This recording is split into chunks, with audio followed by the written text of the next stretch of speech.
Good morning student.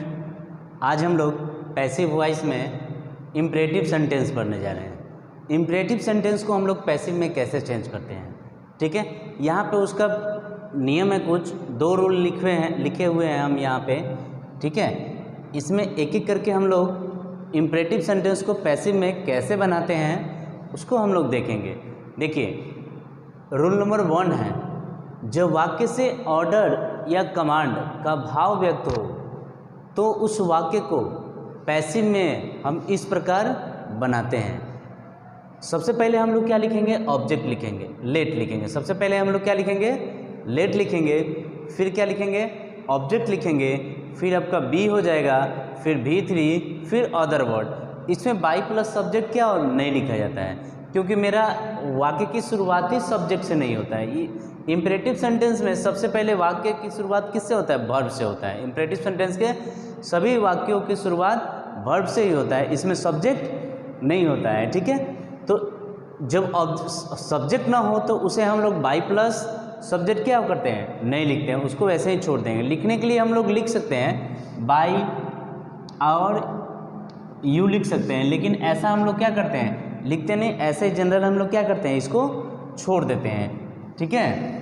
तो देखिए यहाँ पे कुछ क्वेश्चन दिया गया है। जब सेंटेंस से ऑर्डर या कमांड का भाव व्यक्त हो तो वैसे सेंटेंस को हम लोग पैसिव में इस प्रकार बनाएंगे। पहले हम क्या लिखते हैं, लेट लिखते हैं। पहले क्या लिखेंगे, लेट लिखेंगे, उसके बाद लिखेंगे ऑब्जेक्ट। ऑब्जेक्ट मेरा क्या है, द डोर है, तो यहाँ पे क्या लिखेंगे हम लोग, द डोर लिख लेंगे, ठीक है। फिर हमें क्या लिखना है, बी लिखना है, फिर क्या लिखना है, बी लिख देंगे। फिर हमें क्या लिखना है, V3। तो ये जो ओपन इम्परेटिव सेंटेंस के शुरू में ही वर्ब रहता है, तो ओपन हमारा V1 में रहता है, तो इसको V3 में कर देना है, तो ओपन का क्या हो जाएगा, आपका ओपेंड हो जाएगा, ठीक है। इस प्रकार ये सेंटेंस मेरा क्या हो जाएगा, पूरा हो जाएगा। इसमें हम लोग बाई प्लस सब्जेक्ट लिखने की आवश्यकता नहीं है, ठीक है। एक और सेंटेंस हम दिए हुए हैं इस टाइप में, जैसे डू दिस वर्क, ये क्वेश्चन हो गया। इसको जब आप पैसिव बनाइएगा तो सबसे पहले क्या लिखेगा, लेट लिखेगा। सबसे पहले लेट लिखेंगे, फिर हमको क्या लिखना है, ऑब्जेक्ट। ऑब्जेक्ट मेरा क्या है, दिस वर्क है, ऑब्जेक्ट मेरा दिस वर्क हो जाएगा। फिर हम क्या लिखेंगे, बी लिखेंगे, फिर क्या लिखेंगे, बी, ऑब्जेक्ट के बाद बी, और फिर V3 लिख रहे हैं, तो डू का V3 मेरा क्या हो जाएगा, डन हो जाएगा। डू का V3 मेरा डन हो जाएगा, और इस प्रकार मेरा सेंटेंस क्या हो जाएगा, पूरा हो जाएगा, ठीक है। सेम ऐसे ही सभी सेंटेंस को हम लोग क्या करते हैं, पैसिव में बनाते हैं। जब वाक्य की शुरुआत वाक्य से ऑर्डर या कमांड का भाव व्यक्त हो, जब ऑर्डर या कमांड का भाव व्यक्त होता है तो उसके वाक्य की शुरुआत लेट से करते हैं, फिर ऑब्जेक्ट लिखते हैं, फिर बी लिखते हैं, फिर V3, फिर अदर वर्ड लिखते हैं, ठीक है।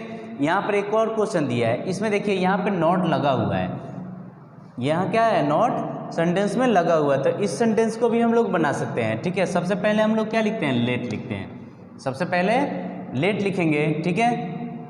उसके बाद ऑब्जेक्ट मेरा क्या है, द डोर, तो द डोर यहाँ पे लिख लेंगे, ठीक है।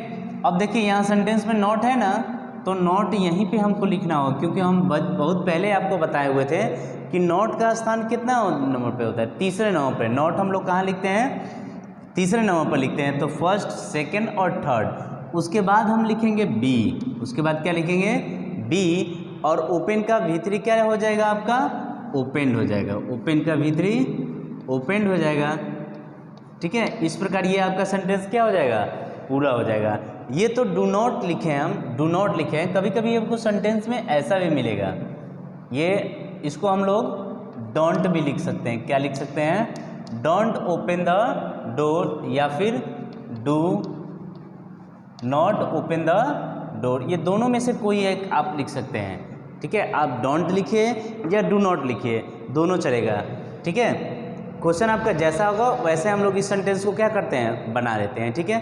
फिर ये आपका यह कॉल द सर्वेंट, एक और क्वेश्चन हो गया। तो इस क्वेश्चन को बनाने के लिए सबसे पहले हम लोग क्या लिखेंगे, लेट लिखेंगे। सबसे पहले क्या लिखेंगे, लेट लिखेंगे। फिर मेरा ऑब्जेक्ट क्या है, the servant, let the servant. फिर क्या लिखेंगे, बी, फिर क्या लिखेंगे, बी। कॉल मेरा क्या है, V1 है, तो कॉल का हमको V3 लिखना होगा, तो कॉल्ड लिख देंगे और लास्ट में हम लोग क्या करते हैं, फुल स्टॉप देते हैं। इम्परेटिव सेंटेंस में ध्यान रखिए आप कि बाई प्लस सब्जेक्ट क्या करते हैं, नहीं लिखते हैं। जब वाक्य क्या हो, ऑर्डर और कमांड का हो, तब हम लोग को बाई प्लस सब्जेक्ट क्या करना होता है, नहीं लिखता है। ठीक है, इस प्रकार ये टोटल सेंटेंस आपका क्या हो जाएगा, बन जाएगा। ठीक है, चलिए अब अगला रूल नंबर 2, जब वाक्य से एडवाइस का भाव व्यक्त हो तो उसे पैसिव में हम इस प्रकार बनाते हैं। जब यहाँ तो था आपका ऑर्डर या कमांड, लेकिन यहाँ आ गया आपका एडवाइस। एडवाइस मीन्स होता है सलाह। अगर एडवाइस का भाव व्यक्त हो तो उस सेंटेंस को पैसिव में आप कैसे बनाइएगा, तो सबसे पहले क्या लिखेगा, ऑब्जेक्ट लिखेगा, फिर आपको शुड लिखना है, फिर बी लिखना है, फिर भीतरी, फिर अदर वर्ड। सेम वैसे ही चलेंगे, बस इसमें लेट नहीं लगाते हैं और नया जुड़ जाता है आपका शुड जुड़ जाता है, बाकी सारे नियम वही अप्लाई होगा। तो सबसे पहले हमको क्या लिखना है, ऑब्जेक्ट लिखना है। यहाँ देखिए ऑब्जेक्ट क्या है, द पुअर। क्या लिखेंगे, द पुअर, फिर हमको लिखना होगा शुड, फिर लिखेंगे बी, हेल्प का क्या हो जाएगा, हेल्प्ड, हेल्प का हेल्प हो जाएगा। ये मेरा सेंटेंस क्या हो जाएगा, पूरा हो जाएगा। यहाँ से यहाँ तक मेरा सेंटेंस क्या हो गया, पूरा हो गया। ठीक है, ये दूसरे क्वेश्चन को अगर बनाना चाहेंगे तो पहले हम क्या लिखते हैं, पहले हम लोग क्या लिखेंगे, द लिखेंगे। पहले क्या लिखेंगे, द, उसके बाद लेटर। ठीक है, द लेटर, फिर क्या लिखेंगे, हमको शुड लिखना है। फिर क्या लिखेंगे, शुड, फिर क्या होगा, बी। अब भीतरी क्या है, पोस्ट हमारा है, तो पोस्ट का भीतरी पोस्टेड हो जाएगा। पोस्ट का भीतरी क्या हो जाएगा, पोस्टेड हो जाएगा। इस प्रकार आपका ये सेंटेंस क्या हो गया, पूरा हो गया। ये एडवाइस का सेंटेंस है। एडवाइस में हम लोग क्या करते हैं, object plus should plus be plus भीतरी प्लस अदर वर्ड का यूज करते हैं। ठीक है, लेकिन जब वो ऑर्डर का सेंटेंस रहता है या फिर कमांड का रहता है, ऑर्डर या कमांड का सेंटेंस हो, तो सेंटेंस की शुरुआत हम लोग किससे करते हैं, लेट से करते हैं, फिर ऑब्जेक्ट लिखते हैं, फिर बी लिखते हैं, फिर भीतर लिखते हैं, फिर अदर वर्ड लिखते हैं। ये दोनों सेंटेंस में ध्यान आपको ये रखना है कि सेंटेंस कैसा अर्थ दे रहा है, आपका एडवाइस का दे रहा है या ऑर्डर या कमांड का दे रहा है। जो सेंटेंस और आपका अर्थ देगा उसी अर्थ के अनुसार हमको रूल क्या करना है, यहाँ पे अप्लाई करना है। इस प्रकार टोटल सेंटेंस मेरा क्या हो जाएगा, बन जाएगा। आप इसे कॉपी कर सकते हैं। ठीक है, इसके आगे का रूल अभी हम बता रहे हैं।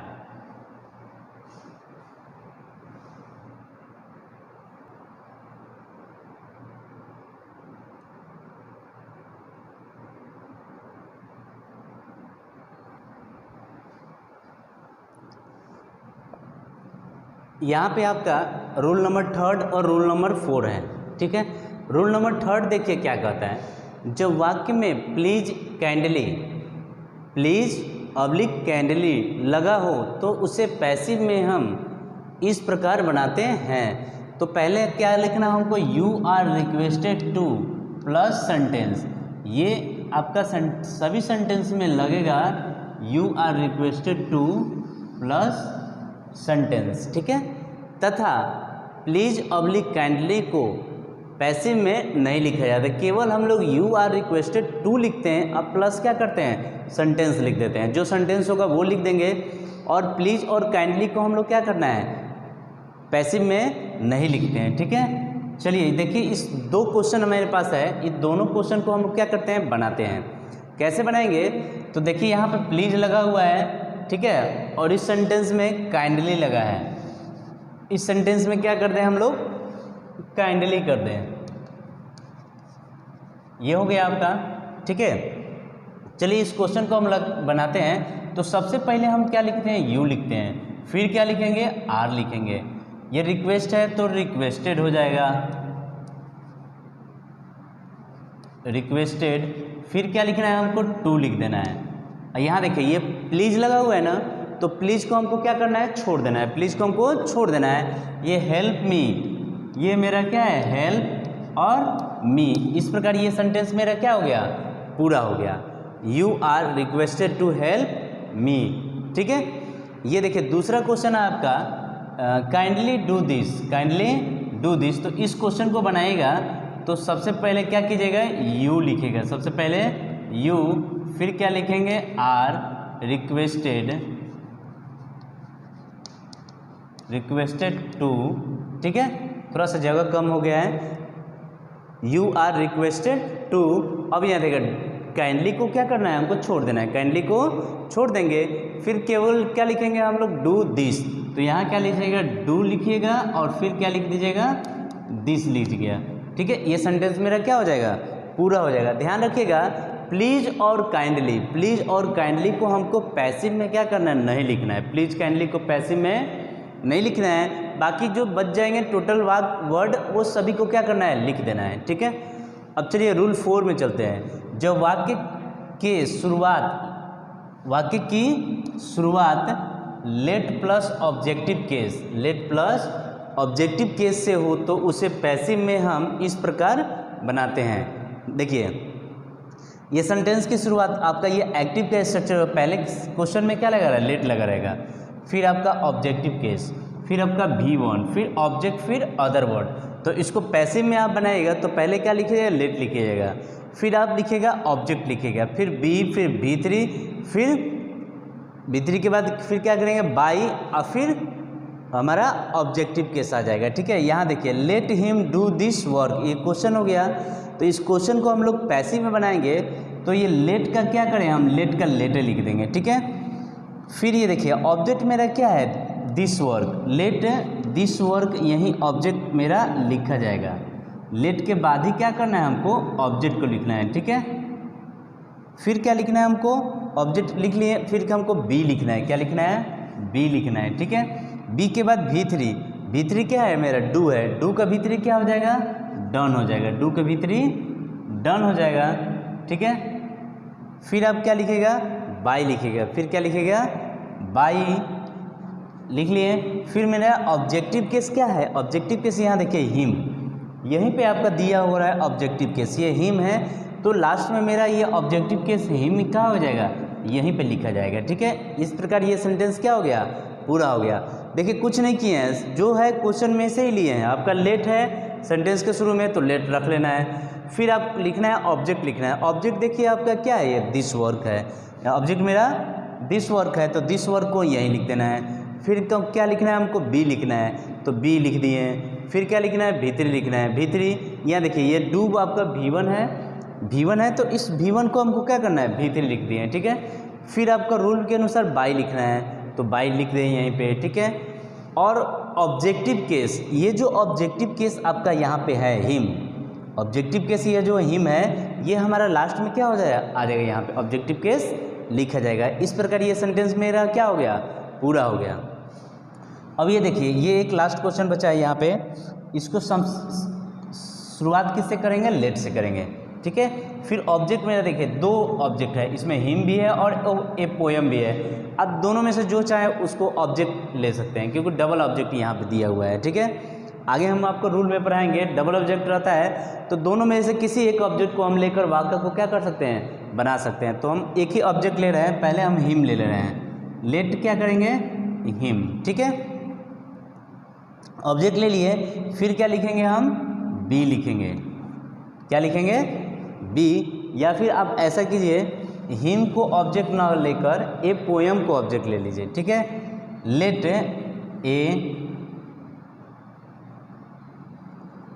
पोएम बी, ठीक है।